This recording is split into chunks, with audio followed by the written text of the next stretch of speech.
Bienvenue sur Gone Digital, le podcast dédié à celles et ceux qui font le web à Lyon.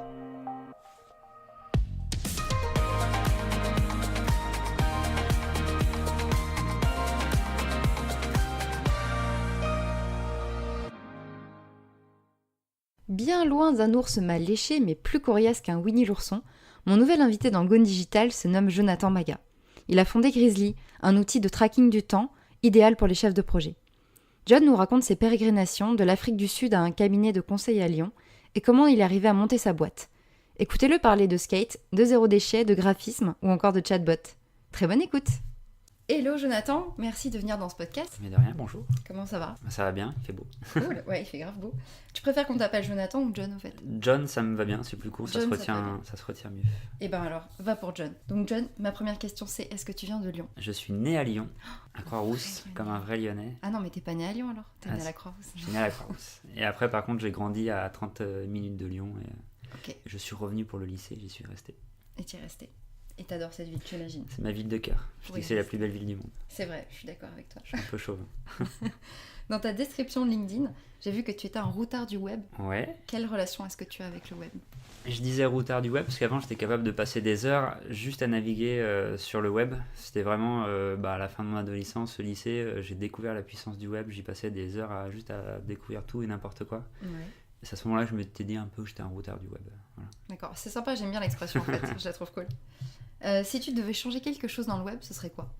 Il y a beaucoup de choses, je pense, qu'on pourrait changer, mais moi, ce qui m'énerve un peu, c'est un peu la tendance à critiquer un peu tout et n'importe quoi quand on se cache derrière un pseudo. Ouais, même maintenant, on n'a plus forcément des pseudos, mais juste derrière un écran, en fait. Je trouve que les relations au travers du web sont moins naturelles que les relations humaines. Voilà, c'est mon seul... C'est vrai. On voit tout ce qui est sur Twitter, sur les autres réseaux sociaux, ouais, c'est un peu compliqué. Exactement. Okay. Sinon, le web, il y a plein de choses merveilleuses aussi. Mais... C'est vrai. Il y a le dark web aussi. Parlons d'abord de tes études, on va faire un petit tour de ton parcours. Tu as fait un IUT en management et relations, c'est ça, relations clients, pardon. Ouais. Suivi d'un master en marketing et communication à l'ISEG. Exactement. Comment ça s'est passé ? Je me suis un peu égaré en fait juste après cette licence. C'était l'année du crash boursier, les subprimes, tout ça. Ah ouais, et à la base, je devais travailler dans le marketing, dans la chimie, etc. Patatras, crise des subprimes, ils n'ont pas pu m'embaucher. Et je me suis retrouvé à porter des cartons à Leclerc pendant 8 mois. Et ça te remet un petit peu la tête sur les épaules, surtout quand l'endroit d'où tu vas jeter tes cartons après avoir mis en rayon, tu vois ton ancien bureau. Voilà. Et à ce moment-là, je me suis dit, le marketing c'était cool, j'aimais beaucoup, j'ai envie d'aller plus loin. Et j'ai repris des études, j'ai fait un master, marketing digital, spécialisation. À l'ISEG. Et c'est là que j'ai découvert en fait vraiment le web, enfin plutôt pour le coup le marketing digital, et je me suis pris de passion pour ça. Génial. Ça s'est bien passé alors. Super bien. Sorti major de promo, tout ça. Waouh. Enfin, sur la spécialité marketing digital. C'est quand même super bien, major de promo, cool. C'est ouf. Trop cool. J'ai vu dans la description de tes études à l'ISEG qu'il y avait de l'œnologie et un concours de photos au Népal. C'était super. Trop cool. Ouais, mais en fait, on avait la chance de pouvoir monter des clubs là-bas. Ils nous poussaient vraiment, ce que j'aimais dans cette école-là, à essayer de vivre un peu nos passions. L'œnologie, c'est parce qu'on avait un collègue, enfin en tout cas un gars de notre classe qui était fils de vigneron. Il nous a fait découvrir un peu le milieu du vin. Et ce que j'adorais, c'est qu'il nous a dit la meilleure manière de découvrir les vins, c'est juste d'aller vous balader, de sentir tout ce qui passe. Et après, en fait, ça va travailler votre nez, votre palais, plein de choses. Et c'est à ce moment-là qu'on appréciera vraiment le vin. Donc ça, je trouvais ça très cool. Et pour la photographie au Népal, c'est l'école qui nous proposait, qui nous permettait surtout de partir en petits groupes, que les volontaires, pendant 2 semaines sur des semaines de cours pour aller faire un reportage photo. Excellent. Et du coup, on a choisi le Népal. On a réussi à partir à 16. Wow, et à s'autofinancer en grosse partie en allant chercher du sponsoring ou en allant vendre du vin chaud à la fête du 8 décembre. Voilà. On a réussi à vendre suffisamment de vin chaud et à partir à 16, donc c'était super cool. Oh, trop bien, ça devait être une expérience de fou ça. Ouais, génial, un de mes meilleurs voyages. Ça devait être génial, tu m'étonnes. Népal en plus c'est hyper... c'est magique, c'est un autre monde, c'est clairement ça. Excellent. Si on revient à ton parcours, tu as déjà été assistant marketing chez Coatex, pardon, je le dis mal, et chargé de communication chez Eureval. C'est ça, ça c'est vieux. Ouais, c'est vieux, et c'était bien. Enfin, qu'est-ce qui t'ont apporté ces jobs ? Le marketing, c'était vraiment cool. J'ai découvert en fait vraiment ce que j'ai adoré dans ce boulot-là, c'est que J'étais vraiment au cœur de l'activité de la boîte, c'est-à-dire on allait discuter au quotidien avec les gens des laboratoires, avec les commerciaux, avec les grands patrons, et plein de choses. Et en fait, notre métier, c'était un peu de mettre tout ça en accord et de transformer ça en un message clair pour les clients. Et en fait, j'ai trouvé ça génial. C'est vraiment ce jour-là où je me suis un peu passionné pour tout ce qui est marketing. D'accord. C'est chez Coatex? Ça, c'était chez Coatex. Et chez Eureval, c'était une expérience différente. Mais j'ai découvert un peu plus le milieu des études. Pour le coup, ils faisaient des études liées aux politiques territoriales. Donc c'est un peu à ce moment-là que j'ai découvert le milieu du consulting. Du consulting. C'est ça. Ok. Bon, c'est bien, ça t'a permis de voir un petit peu tous les côtés du job. Il y en a une fois c'était chez l'annonceur, l'autre fois j'étais plutôt agence. Donc, ouais. C'est bien de voir les deux, je trouve, d'aller un petit peu. Je pense qu'il faut voir les deux mondes, c'est différent. Pour comprendre les deux. Ouais, exactement. C'est hyper important. Et ensuite, niveau voyage, tu pars 3 mois en Afrique du Sud, à Cape Town, pour un stage. Cape Town, South Africa. Du coup, raconte-nous un peu cette expérience. Cape Town, c'est un moment particulier parce que du coup, c'est un peu c'est pas vraiment une césure, mais c'était 4 mois de stage entre ma 4e et ma 3e et ma 4e année d'études.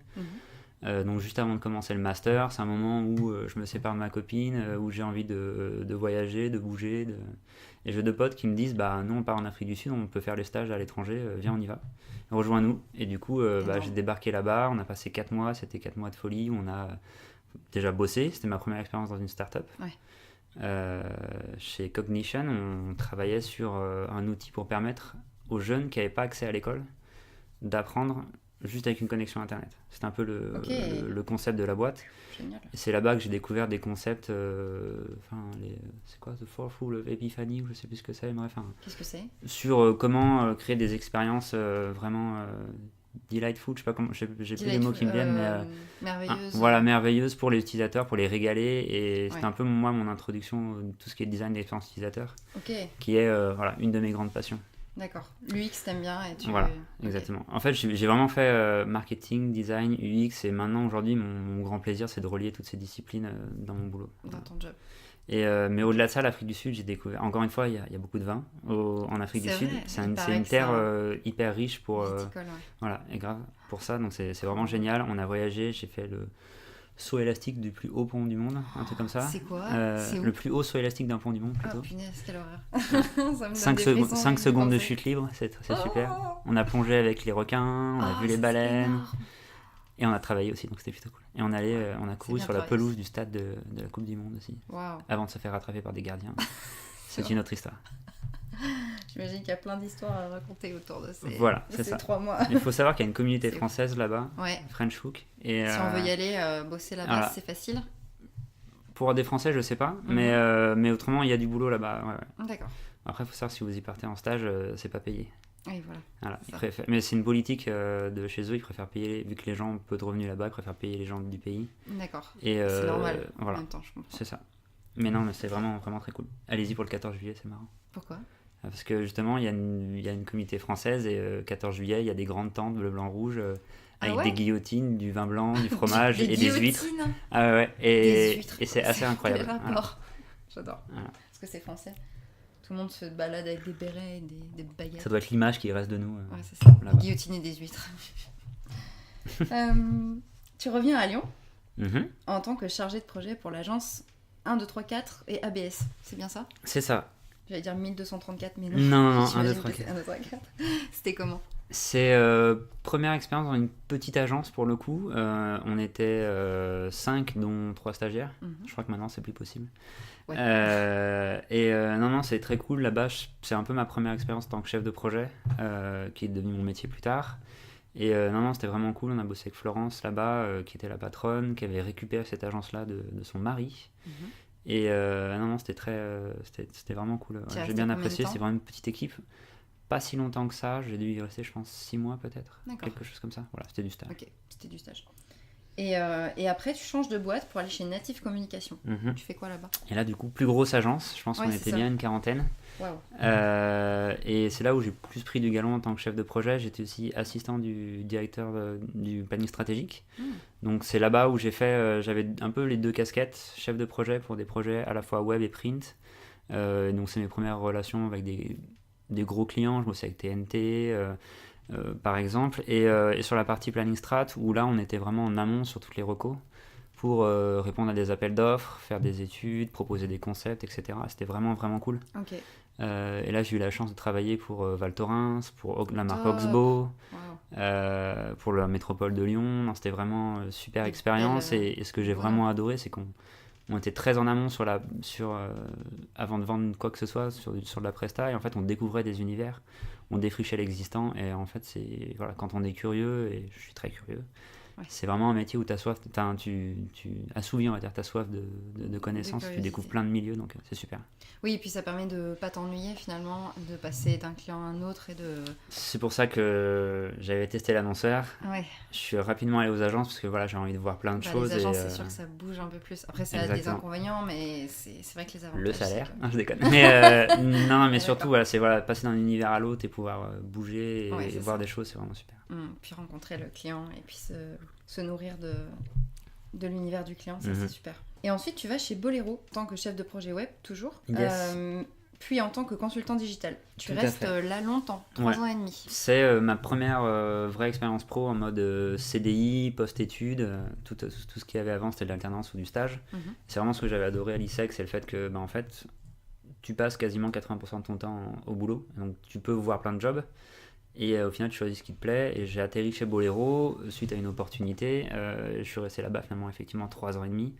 Et là, c'était l'occasion de travailler avec que des boîtes quasiment du 440, donc des grands clients, le groupe Saint-Gobain, BASF, plein de choses.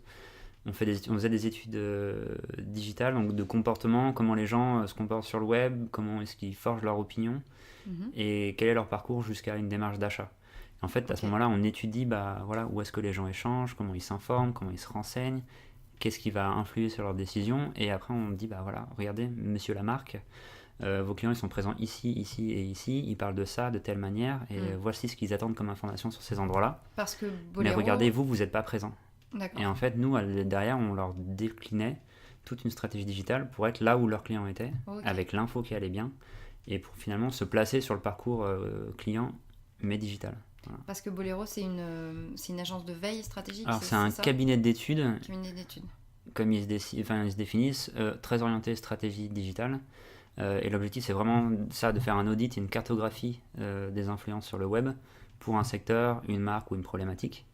Et derrière, de décliner la strat qui va bien et ensuite de la mettre en œuvre opérationnellement. D'accord. Donc, en gros, mon boulot, il allait effectivement de cadrer l'étude, faire l'étude, piloter les équipes qui faisaient cette étude-là, et ensuite piloter toutes les équipes opérationnelles pour aller faire du site web, du community management, de la création de contenu, de l'appli. Enfin, vraiment, c'était hyper large. C'est hyper large parce que tu devais connaître un peu tous les sujets. Ouais, c'est ça. Et moi, j'avais ma petite spécialité, parce que site web là-bas, parce que j'étais un peu le seul à faire tout ce qui était spécification fonctionnelle. Avec ma grosse passion UX design, j'avais cette sensibilité-là, et j'étais un peu le garant là-dessus à ce moment-là. T'as déjà créé des sites web, tu codes un peu?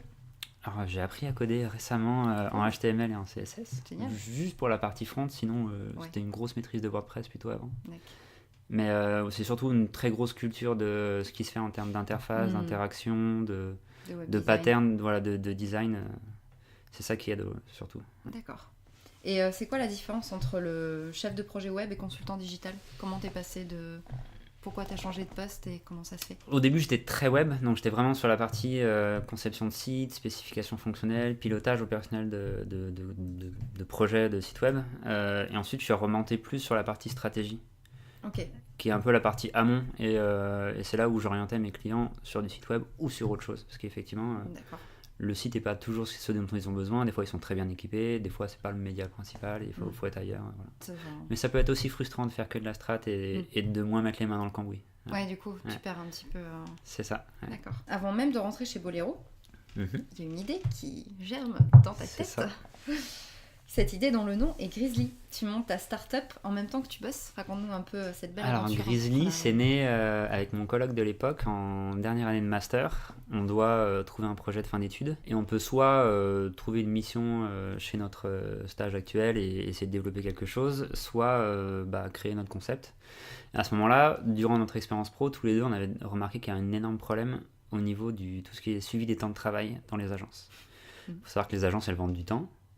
Et si elles passent plus de temps que ce qu'elles ont vendu, elles sont pas rentables. problème, c'est que les outils actuels, en tout cas de l'époque, mais toujours actuellement, suivaient pas trop parce qu'en fait, c'est des outils qui sont vraiment embêtants pour le salarié. Il y en a beaucoup qui perçoivent ça comme du flicage et souvent, vu qu'ils aiment pas faire ça, ça n'a pas de valeur ajoutée, bah, tout simplement, ils le font pas.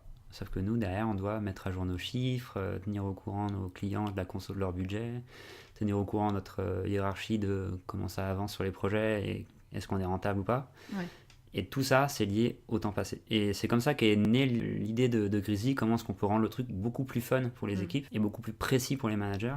Parce que quand on récolte des temps de travail à la fin du mois, bah forcément, le mec, il dit « Ok, le premier, j'avais à peu près fait ça. » C'est ça, c'est à la louche. Et du quoi. coup, c'est totalement à la louche. Ouais. Et derrière, bah, le comptable, il se retrouve avec des données fausses. Et il essaie d'anticiper des marges alors qu'à la fin de l'année, c'est pas du tout ça. Nous, avec Grizzly, notre concept, c'est vraiment d'aller rendre le truc fun avec un chatbot. Tu expliques ce que c'est un chatbot? Alors, un chatbot, c'est un petit robot qui est dans le chat de l'entreprise. Donc, en gros, nous, aujourd'hui, on se positionne sur Slack, qui est une messagerie d'entreprise professionnelle. Et notre robot, tous les jours, il va voir chaque personne de l'équipe en disant « Coucou mon grand, comment ça va? Sur quoi t'as bossé aujourd'hui ?» Des fois, il vous fait des blagues, des fois, il dit « Vous êtes magnifique aujourd'hui, etc. » Il est très sympa. Il est trop chouette. Et derrière, en fait, ça prend bien, parce que plutôt que d'aller fliquer à la seconde près avec un timer ou d'avoir une vieille fiche de temps un peu morne, eh ben, on a un petit robot qui est marrant, c'est un petit ours, il est bleu, il est sympa, il vient vous dire bonjour tous les jours. Et il vient à la fin de la journée, donc en général, vous lui répondez, vous lui dites ce que vous avez fait, et après, vous pouvez plier, rentrer chez vous. Et derrière, le manager, bah, il a ses chiffres et ses indicateurs de performance à jour tous les jours. Ça, c'est top. Et donc ça aide au pilotage quotidien, ça aide à prendre des meilleures décisions, et surtout, bah, ça aide à avoir un historique de comment est-ce que nos clients consomment leur budget, et apprendre quelque part à mieux vendre aussi. On peut pas améliorer ce qu'on ne mesure pas, donc nous, on aide à mieux mesurer les temps passés. C'est très intelligent et très pratique. C'est C'est juste ça. du bon sens. C'est du bon sens, et un Finalement. petit peu de discipline, mais... Ouais, c'est ça. Du coup, ça fait combien de temps que Grizzly est né exactement? Alors, sous sa toute première forme, c'était courant 2013, on va dire fin 2012, D'accord. courant 2013. Et il est tombé en hibernation pendant les 3 ans chez Bolero. Ouais. Parce que le pote avec qui on avait eu l'idée est parti à Paris. Notre autre pote qui était développeur, à l'époque c'était un side project en fait. D'accord. Notre autre pote qui était développeur est parti à San Francisco pour bosser en start-up. Ok. Et moi, j'ai trouvé mon boulot à Bolero, ça me prenait de plus en plus de temps. Donc on avait laissé un peu ça en dormance. 3 ans et Mettre demi dans le après, j'en avais un petit peu marre de mon boulot de consultant, de faire des allers-retours à Paris. Je pense que j'étais pas Ouais. loin du burn-out aussi. Ah zut. Et j'avais un peu envie de couper court à ça. Et je me suis aussi dit, en fait, si je suis quasiment en burn-out, c'est parce qu'en fait, aujourd'hui, chez Bolero, on a tendance à sous-vendre les projets. On a beau être rentable, on y passe beaucoup de temps, on les sous-vend, on compresse les délais. Et je me suis dit, faut plus qu'un chef de projet vive ça. C'était ça ma motivation derrière, c'est que je voulais aussi que ce que je crée, ça aide les autres chefs de projet, en tout cas les autres managers de projet, à mieux vivre leur projet au quotidien. Je me suis jamais senti aussi bien chez Bolero que quand je me sentais en maîtrise de tous mes projets. En maîtrise de ton temps, finalement. Et en maîtrise de mon temps, exactement. Et je voulais permettre à tout le monde de vivre ça, en fait. Et en fait, j'ai décidé de quitter mon job, j'ai démissionné. J'ai négocié ensuite une rupture conventionnelle parce qu'ils avaient besoin que je reste un petit peu plus longtemps. Et je me suis dit, c'est même mon patron qui m'a dit, mais pourquoi tu relances pas Grizzly? Énorme. J'ai dit, il me faut le chômage. On s'est mis d'accord, rupture conventionnelle. Et j'ai eu la chance de pouvoir, au moment où mon chômage a commencé, me lancer sur Grizzly. Ça me donne 2 ans. À ce moment-là pour lancer l'aventure et repartir de zéro, parce qu'on est réellement reparti de zéro. À l'origine, c'était un petit timer play-pause, le truc qui marche pas, parce que les gens oublient de l'arrêter, oublient de le lancer, et on n'y pense pas. Et en fait, avec l'arrivée des chatbots, l'opportunité là, rêver de en fait, rentrer dans le conversationnel, faire un truc beaucoup plus humain, c'est un peu l'élément déclencheur, cette opportunité de premier financeur des startups en France, c'est Pôle emploi. J'ai accès à Pôle emploi, j'ai mon idée startup, il y a le besoin qui est là, qui est urgent, allez, on se lance. C'est le meilleur moment. Exactement. C'est top. Et du coup, Grizzly, il est utilisé par qui? Alors aujourd'hui, nos principaux clients, c'est des agences de communication, des agences web, des cabinets de conseil et aussi quelques startups, notamment Tilki, que tu as interviewé aussi, qui est passé dans le podcast. Tilki, eux, donc les agences, elles s'en servent pour suivre le temps vendu et vérifier qu'elles soient rentables et améliorer derrière leur proposition commerciale. Les startups, elles l'utilisent plutôt dans une démarche de crédit impôt recherche. Oui, de CIR, ouais, c'est ce que tu avais dit. Donc en gros, comment est-ce que le crédit impôt recherche, c'est un crédit d'impôt dont on peut bénéficier si on fait de la R&D, mais on est obligé de justifier du temps qu'on passe en R&D. Grizzly est très bon pour suivre les temps de travail. Est-ce que tu avais pensé à cette utilisation-là? Absolument pas, ça s'est découvert vraiment un peu par hasard. Et justement, je pense que c'est pour ça que quand on a un projet d'entrepreneuriat, il faut en parler. Et il ne faut pas rester dans son coin et se cacher. Et plus on en parle, plus on aura des retours hyper constructifs. Et surtout, on peut détecter des opportunités métiers incroyables. C'est ça. Et le crédit impôt recherche, c'est, je crois, en discutant avec GrowUp, qui est un cabinet qui accompagne des gens sur leur stratégie de financement, et Mathieu Val, qui est aussi un consultant en crédit impôt recherche. Et les deux m'ont dit, mais en fait, il y a un besoin là-dessus. Et du coup, on a découvert ce besoin-là. Et aujourd'hui, on a des clients là-dessus. C'est donc, génial. très cool. C'est vrai que c'est hyper intéressant ce que tu dis sur le fait de partager l'idée et de ne pas la garder pour soi. Parce que je pense qu'il y a des entrepreneurs qui se disent j'ai une super idée, je vais pas en parler parce que c'est pas fait, j'ai pas le temps de le faire, je dois attendre que ça mûrisse. Et finalement. On n'a pas parlé de Boustignon, mais on a un mantra. Oui. Boustignon, c'est l'incubateur par lequel on est passé et chez qui on a nos locaux pour l'instant. Et chez eux, on a un mantra, c'est en fait, il faut parler de ses idées. C'est pas l'idée en plus qui prime, c'est l'action et c'est la réalisation. C'est la concrétisation de cette idée. Pas parce que vous êtes deux personnes à avoir la même idée, vous allez la faire de la même façon et la réaliser de la même façon. Dans tous les cas, faut pas hésiter à en parler et prendre des retours, que ce soit terrain de clients ou de gens qui ne connaissent rien, ils auront toujours quelque chose à t'apporter. À t'apporter. Tu as fait une intervention il n'y a pas longtemps à l'Adira, dans le groupe de travail organisation digitale, il me semble. Et ce qui est rigolo, c'est que tu avais dit qu'il y a des gens qui disent bonjour et merci à Grizzly. Ils se prennent vachement au jeu, c'est rigolo, marrant. Ça. Ce qui est hyper intéressant avec le chatbot, tout est dans le ton et l'écriture. Moi, je suis un passionné d'interface. Et ça a été un gros travail sur moi-même quand j'ai dû lâcher mes logiciels de design et passer sur un bon vieux fichier Word. Et effectivement, en fait, c'est juste hyper éclatant de faire... Alors, j'appelle ça de la microcopie, mais c'est de l'écriture, finalement, de contenu. Mais vraiment micro, parce que c'est des phrases. Et c'est faire la bonne phrase qui fait sourire, qui rend bien, mais qui véhicule l'intention dont on a besoin. Nous, on demande des temps de travail, mais on a un ton derrière, on donne une image. En fait, ça aide beaucoup à l'acceptation de l'outil par l'équipe. On récolte des temps de travail, c'est pas un truc fun, c'est même plutôt chiant. Et en fait, rajouter du fun là-dedans, du ton, de l'humour et un certain positionnement finalement, un angle, ça aide beaucoup à récupérer de l'information. Et aujourd'hui, on a des utilisateurs qui sont de tous âges, qui adorent discuter avec le bot, effectivement, qui lui disent merci, qui lui disent bonjour. Je trouve ça super cool. C'est trop cool. Est-ce qu'il a une personnalité en fait définie ? Est-ce qu'il y a certains mots qu'il dit pas, certains mots qui... On avait travaillé ça un petit peu avec toi, je crois, avec notre charte. Effectivement, on déjà il tutoie. C'est ça. On veut que ça soit un peu comme c'est un pote, un collègue. Il est là, il te tape sur l'épaule en disant justement, on veut pas que ça soit un pote, mais on veut que ça soit un bon collègue, on va dire. Ok, c'est un super collègue. Voilà, c'est ça. Aller boire une bière, c'est le mec qui va pouvoir t'aider et qui va donner les bons conseils, les bons tips. Mais on veut pas non plus que ce soit le poteau. Voilà. Il va jamais être... trop vulgaire, trop familier. Voilà, exactement. Mais ce qu'on veut, c'est qu'il soit pro, mais cool. Voilà. Pro et cool. C'est quoi les prochaines étapes pour Grizzly ? Là, on est sur une étape un peu clé et charnière. C'est qu'aujourd'hui, on vient d'embaucher notre premier salarié. Yay ! On est très content. Florian, qui est notre business développeur, qui rejoint donc Louis et moi. Louis, c'est notre CTO. Et là, on a fini notre MVP, donc la version 0 de notre produit, qu'on arrive à commercialiser, notre MVP. Qu'on arrive à commercialiser. Aujourd'hui, le but, c'est de passer un peu à l'échelle et de faire une vraie V1. Et en fait, pour ça, on a besoin de financement.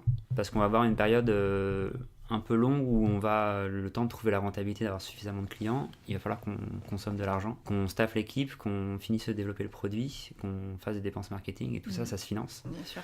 Donc là, en ce moment, on est à fond là-dedans, contre des business angels. On a eu un accord hier, d'ailleurs. Ah, nice. Donc on est très contents. Maintenant, ça suffit pas. On a d'autres choses il faut encore aller chercher plus d'argent. Ceux et celles qui écoutent, là, si vous voulez investir dans Grizzly, n'hésitez pas. Tout l'objectif, c'est de sécuriser finalement nos 18 prochains mois pour pouvoir avoir pour être serein au niveau de finances, pour qu'on puisse vraiment se concentrer sur faire le meilleur produit pour nos utilisateurs et le vendre toujours l'expérience est hyper important et on veut le vendre de façon cool parce que notre produit est cool.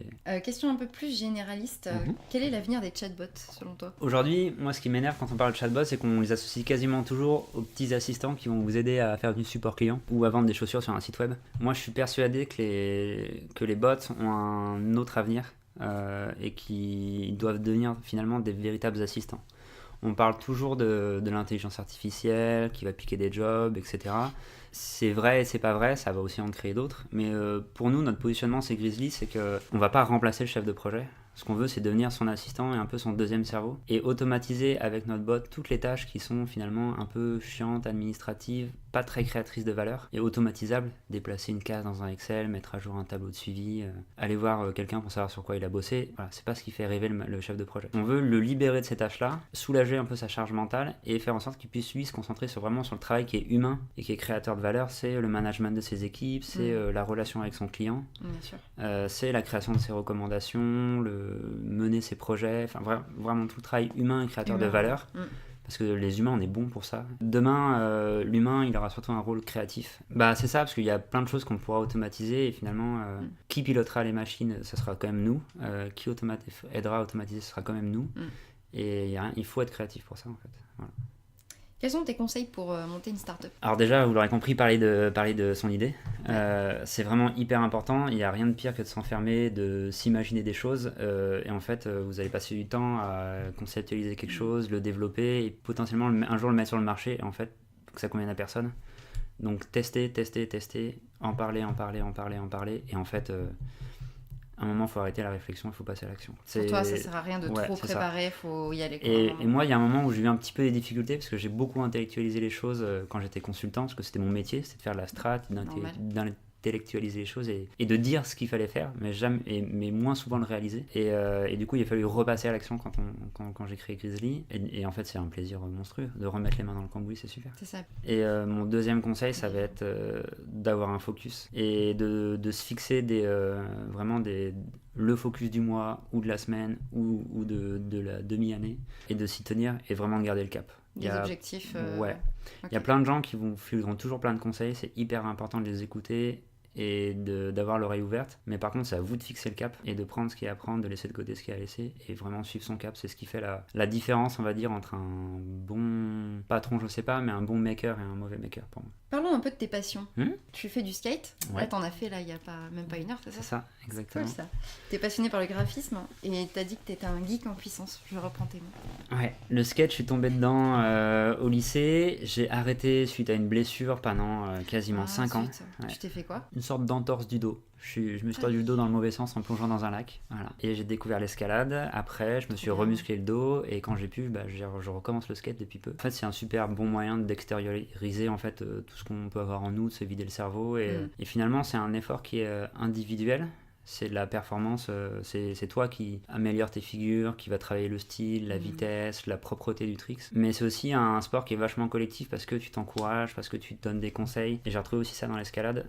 C'est vraiment un sport qui est, je trouve, hyper humain en fait. Il n'y a pas de réelle compétition. C'est pas deux équipes qui s'affrontent. Ouais, c'est vrai. C'est des gens qui font des belles figures ensemble. Et je trouve ça super cool. En fait, c'est individuel comme sport, mais c'est de la coopération. Ouais, c'est exactement ça. Ouais. Et il y a toujours une super ambiance. Tu t'applaudis, et c'est ça que tu retrouves sur les skateparks ou dans les salles d'escalade. C'est il faut accepter d'être regardé par les autres. Oui, voilà, ça peut être un peu tout le monde aime pas ça, mais en fait, parce que les autres apprennent en te regardant, t'apprends toi en regardant les autres. Et quand les gens t'applaudissent ou juste quand tu t'es fait mal ou tu viens de tomber et que les autres s'approchent de toi en disant « Ah, ça va, t'as besoin d'aide, t'as un machin ». Voilà, c'est une sorte de petite communauté, je trouve ça super C'est bienveillant, cool. ça reste pas dans le jugement. Non, ça c'est clair. Super.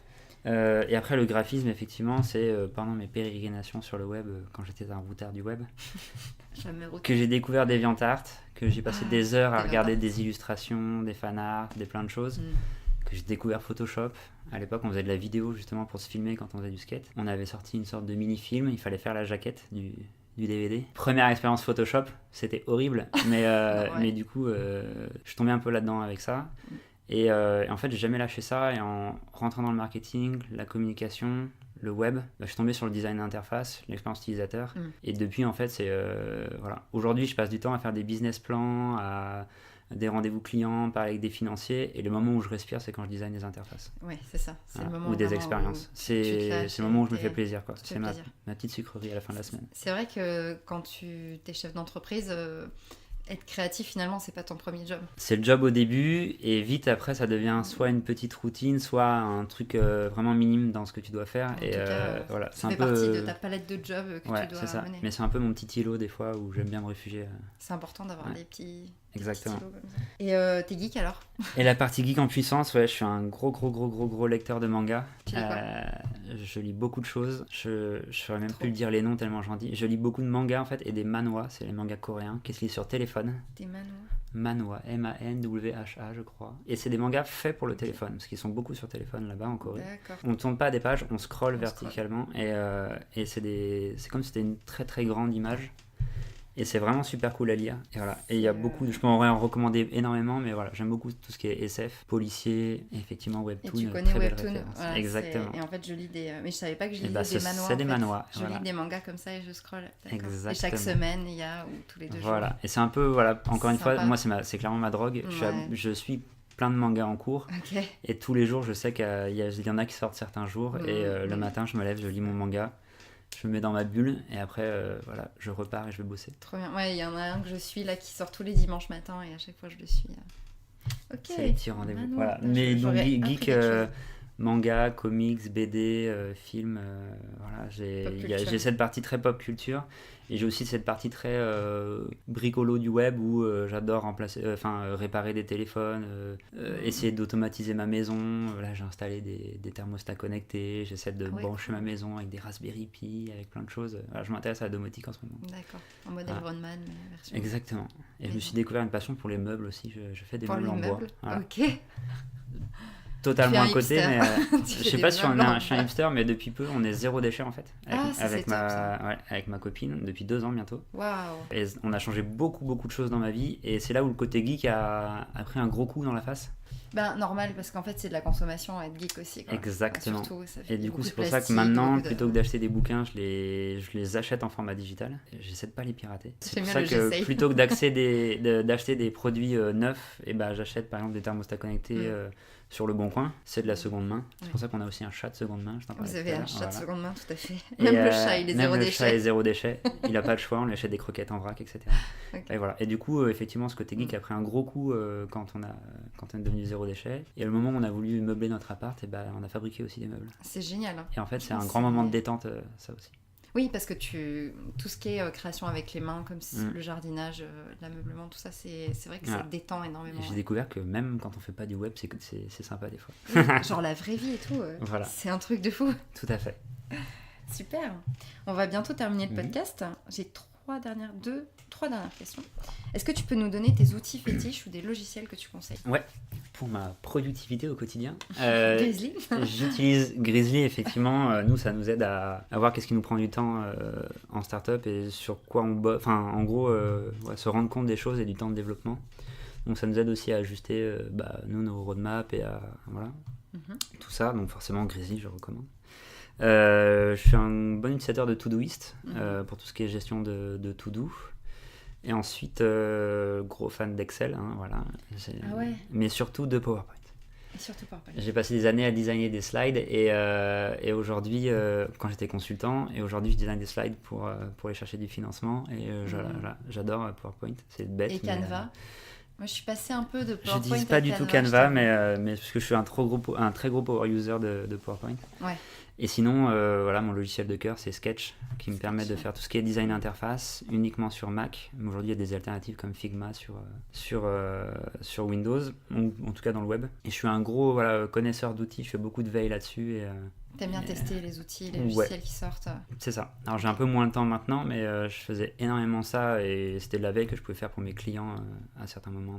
T'as un outil de veille que t'aimes bien ? En fait, aujourd'hui, malheureusement, j'ai plus trop le temps de faire de la veille. D'accord. Et j'arrive moins à prendre du temps justement pour ça. J'utilisais beaucoup Feedly auparavant. Aujourd'hui, mon outil pour faire la veille, j'en ai plus vraiment. Je vais quasiment que sur Designer News, qui est un peu le Hacker News, mais côté design. C'est un peu ma source, très design, front-end et belle expérience, beau graphisme. Okay. J'essaie de mettre vraiment de l'UX dans tout ce que je fais, donc c'est un peu ma source. C'est intéressant. Et sinon, c'est les groupes de discussion ou le Slack de la boîte. Voilà. C'est plutôt maintenant, je fais plus trop ma veille, c'est ma veille qui vient à moi, c'est mes collègues qui m'envoient des choses. Ok, c'est bien aussi. Ouais. Quelles sont tes adresses coup de cœur à Lyon ? Gros coup de cœur pour le Substrat. Substrat. C'est un resto, un bistrot bistronomique. Enfin non, c'est pas de la gastronomie, c'est de la bistronomie. Le chef Hubert. On y va au moins 2 fois par an. C'est une cuisine française, de saison. La carte change toutes les semaines. Et il a des influences qui viennent d'un peu partout. Et c'est un ancien de chez Bocuse. Ah ouais, d'accord. Voilà. Et en fait, c'est juste tellement bon. Et c'est en allant manger dans ce resto-là que j'ai découvert ce que ça voulait dire dans Top Chef quand ils disent c'est une explosion de saveurs en bouche. Voilà. Tu fais bien. Et en fait, pour moi, c'est le meilleur resto de Lyon. C'est le meilleur resto de Lyon. Et tous les restos qu'on Alors fait, là. quand on va quelque part, on compare au substrat. On peut pas s'en empêcher en fait. Dingue. Voilà. Ah, je l'ai pas fait ce Donc, resto, ça me donne tellement envie de le faire. Pour nous, c'est une très très bonne adresse. Et, Ok. et après, plus pour aller boire des coups et manger entre potes, la commune dans le 7e. On Sympa. habite juste à côté, donc voilà. Et après, petite pétanque, place Jean Jaurès. Voilà, c'est le quand il fait beau l'été, on fait ça. Et Ok. sinon, dernier, c'est Ouais. Les Curieux, Ouais. qui est un magasin en ville qui vend que des vêtements éthiques, responsables, Ok, super. cosmétiques zéro déchet. Et ils ont même une partie coiffeur. Alors c'est très bobo ce que je dis. Oui, Et c'est très et bien. hipster, mais en vrai, il faut en avoir conscience et faire Ouais. des choix quand on consomme. Donc voilà. Mais C'est ils ont vachement bien ce que voilà, t'as fait, enfin, ils ce ont que un vous salon avez de fait. coiffure où Mm. tous les produits c'est que du naturel ou de l'organique et du coup on se met pas de la merde sur la gueule ou dans les cheveux Ouais. ou sur soi. Et c'est hyper important. C'est hyper important. C'est vachement bien cette tendance qu'il y a là en ce moment, qui est plus qu'une tendance, enfin, c'est vraiment une philosophie de vie, le zéro déchet, le Ouais. fait d'être plus écolo. Je sais dans pas son si tu connais la quotidien. légende du colibri. J'en ai entendu parler, mais vas-y, redis. L'histoire, c'est il y a un feu dans une forêt et tous les animaux fuient, Ah sauf oui, le petit colibri qui va faire des petits allers-retours avec sa petite trompe et qui balance de l'eau Mm. sur les flammes. Et les animaux lui demandent ce qu'il fait et il dit moi je fais ma part. Et nous on part du principe que c'est la même chose, on fait notre part, on achète zéro déchet, on change notre mode de vie. Ça peut paraître une goutte d'eau dans l'océan, mais si tout le monde fait pareil, mine de rien, on pourra peut-être arriver à ralentir au moins le mur dans lequel on est en train d'aller. Ouais. Voilà.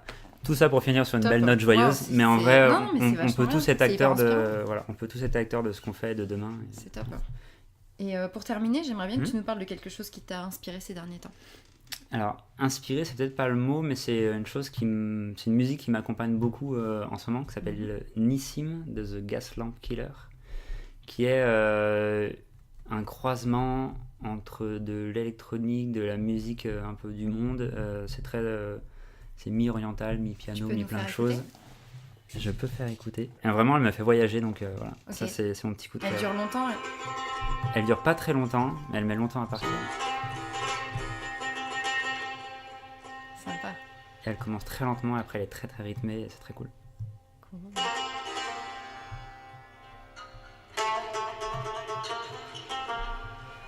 C'est sympa, ça fait voyager. Et après, ça part plus électronique, c'est très bien. Ouais, parce que tu disais que c'était un mélange de musique. Hip-hop alternative électronique. hip-hop J'ai des goûts alternative. très très bizarres en musique. Ouais, c'est ce que tu m'as dit, ouais. D'après Spotify, j'écoute 116% de plus de musique indépendante que la moyenne. C'est vrai, Ouais. wow. C'est très bizarre. C'est génial.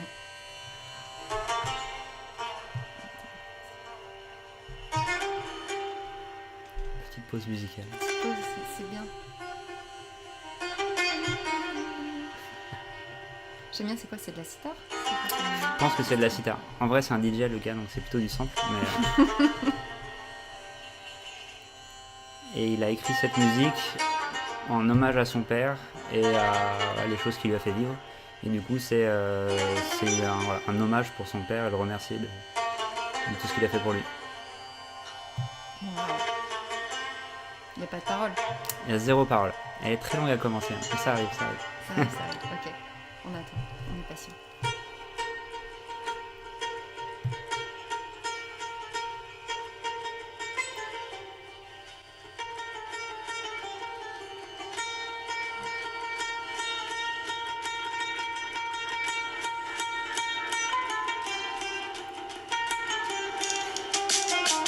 Ça part.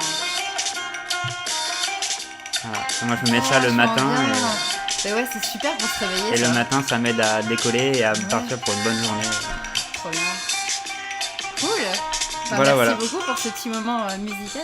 Et ça, c'est un peu la chose qui m'inspire en ce moment et qui me Génial. Tu peux le laisser en fond. peut laisser en fond. Cool.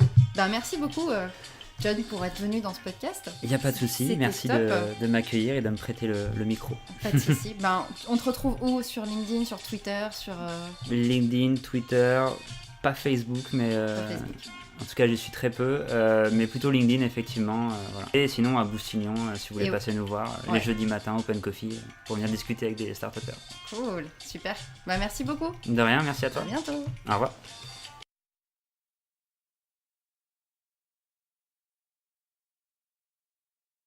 Le podcast est à présent terminé, merci beaucoup de l'avoir suivi. Je vous invite à retrouver Gone Digital sur SoundCloud, sur iTunes, sur Spotify, mais aussi sur la page Facebook, sur la chaîne YouTube et sur Instagram. Voilà, le lion est présent un petit peu partout. Je vous invite aussi à vous abonner à la newsletter mensuelle de Gone Digital avec tous les bons plans des invités, leurs bonnes adresses et les outils. Voilà, je vous dis à très vite, merci.